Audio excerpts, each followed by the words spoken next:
Il y a des gens qui étudient là-bas, c'est l'État qui paye ou une communauté ou une association. Une association.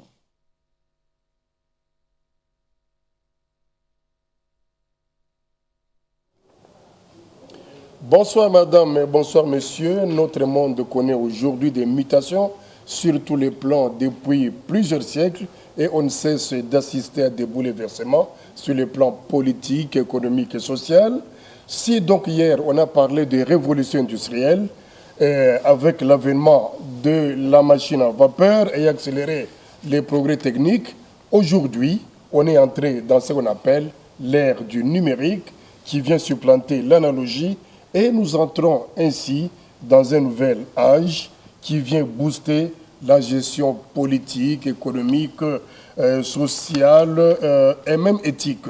Et pour parler de tout ça, un invité, un homme de science, le professeur Ndoukouma Adjaï Kodjo. Il n'est pas un inconnu ici puisqu'on a déjà reçu plusieurs fois pour parler d'autres matières. Merci professeur d'être avec nous ce soir. Je précise que vous êtes docteur en droit du numérique. Vous n'êtes pas nombreux au pays ici.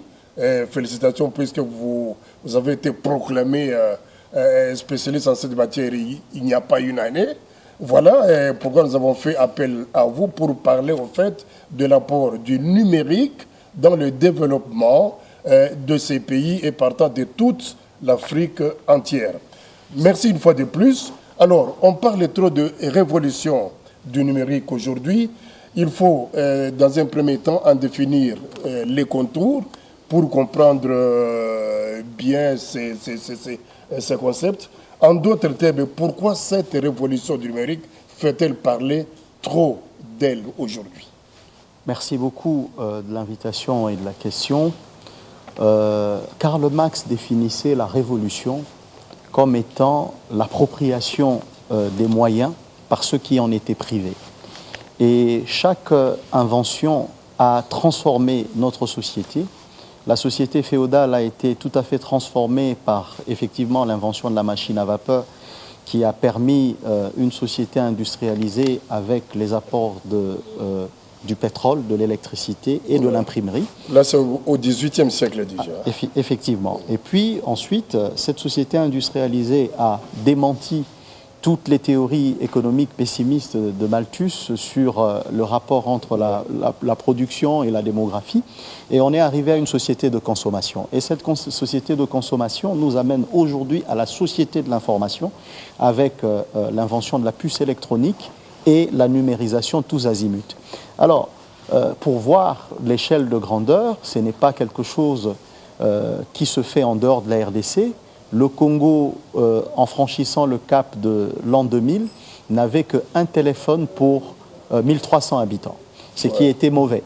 Mais à partir des années 2001, nous avons eu 158 000 abonnés, ou 151 000, 158 000 selon les statistiques. Et c'était encore très peu. C'était encore très peu. Ouais. Et aujourd'hui, en 2008, nous avons 35 millions d'abonnés au réseau téléphonique, 16 millions d'abonnés qui sont des internautes mobiles et 7 millions de personnes qui sont sur la monnaie électronique. Et comment expliquer cette ruée en fait, vers le numérique comme ça en très peu de temps?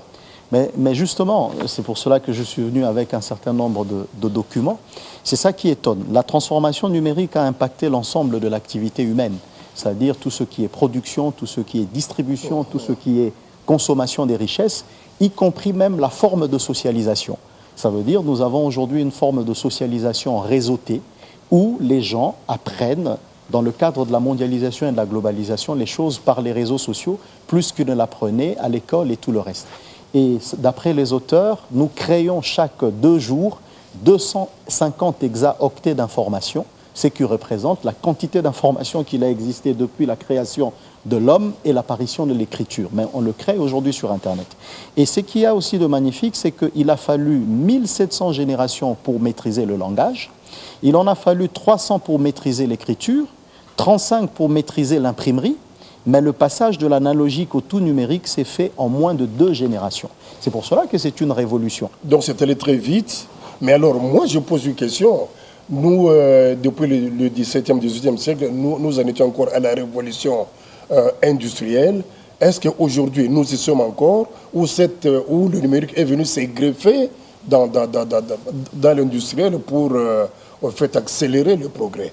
Bon, je suis très content parce que nous, en Afrique, on a certainement fait un saut technologique. Gergen Krom disait que le retard est un avantage. Mais partout ailleurs, on considère la révolution numérique comme étant la troisième révolution industrielle. Ça, c'est les théories de Rifkin. La troisième révolution industrielle. Industrielle, okay. Oui. Parce que la première, c'était l'ordre de la machine à vapeur. La deuxième, c'était le pétrole, l'électricité, parce qu'on a accéléré la cadence de la circulation des personnes et des biens. Et puis, la troisième révolution industrielle, aujourd'hui, c'est l'électronique et l'économie de la donnée, l'économie de l'information. Mais on parle de plus en plus d'une autre révolution industrielle qui est celle de la rovolution. Ça veut dire nous avons une intelligence artificielle qui, aujourd'hui, peuple la plupart des objets de notre quotidien. Nous avons notre voiture full option qui a à peu près 50 puces électroniques et à peu près 100 000 lignes de code.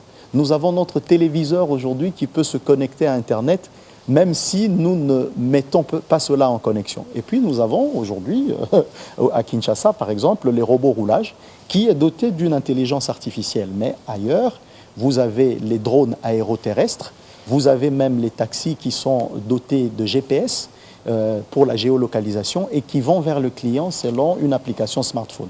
C'est dans ça que nous sommes maintenant. Oui, mais professeur, nous sommes dans ça. Est-ce que nous nous approprions vraiment toute cette technologie? C'est vrai en Occident, hein, donc les choses sont en train de suivre, mais chez nous ici, nous avons l'impression que nous sommes restés stationnaires sur le plan économique, sur le plan social et même sur le plan politique. Alors, est-ce que nous ne sommes pas dépassés par cette révolution industrielle et même numérique aujourd'hui? Moi, je dirais que non seulement que nous sommes dépassés, mais on se dirait que nous sommes aujourd'hui, comment on dit, un marché absorbé. Nous assistons à un vent d'américanisation du monde. Ça veut dire qu'il y a eu, lors des conquêtes, des explorations et de la colonisation, une européanisation du monde. Mais aujourd'hui, nous sommes dans l'américanisation du monde, de la société. Ça veut dire que nous subissons l'Amérique dans son intelligence. J'ai ici les livres d'Aldous Huxley et de George Orwell qui prédisaient déjà dans leurs ouvrages de 1950 ce qui allait arriver. Les États-Unis ont fait quoi? Ils ont fait comme Napoléon en 1793. C'est les crédits de l'armée qui ont financé l'invention de Chappe du télégraphe. Et c'est ça qui a donné la puissance militaire à Napoléon pour être le champion qu'il a été en Europe. Et les États-Unis ont répété la question vers 1940. Ça, c'est Luc Grimbaud qui le dit. Ils ont financé, en fait, le développement avec les universitaires au niveau de Silicon Valley. Ils ont développé l'innovation pour être à la pointe de la technologie parce qu'ils avaient compris que c'était cela qui était l'avantage qu'ils allaient avoir dans la guerre froide.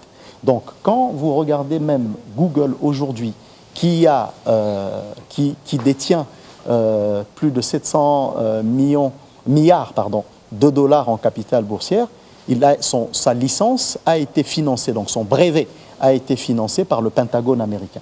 Donc, c'est l'extension de la puissance militaire qui a permis justement de pouvoir créer l'Internet, et Obama ne se gêne pas de le dire, il y a un livre qui le montre, qu'ils ont créé l'Internet pour arrimer le monde entier à un système dont eux, ils ont la maîtrise.